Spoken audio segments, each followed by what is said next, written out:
Азыр эле 3 бөбөккө суроо берилди. Чыныбай ким деп.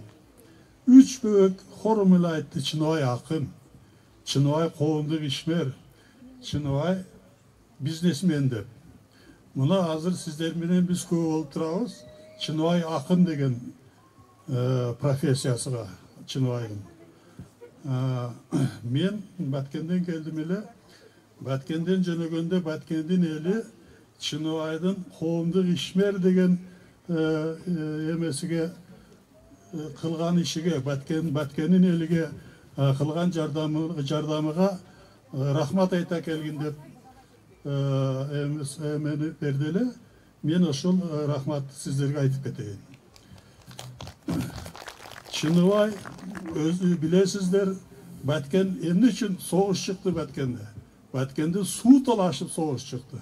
Чыныбай өзүнүн көрөгөчтүгү менен ошол жердеги границада турган 15 000 эл халк жашаган айылга 6,5 километр канал куруп туруп суу жеткизди. Ушул Баткенде тынчтык болуш үчүн. Вот ошол ел, Баткендин эли, ошол барып калсаңыз, Баткендин элден салам айтыңыз деп эме карыз сөздү айтты эле. Мен ушуну айтайын. Чыныбайдын ушундай кылга Баткен элиге жардам берген үчүн Чыныбайдын үй бүлөсүгө, Чыныбайдын туугандарыга жана мына катышып турган Чыныбайдын досторуга Баткен элинин атынан таазим кылат элем. Терең ыраазычылык билдиребиз агай. Рахмат.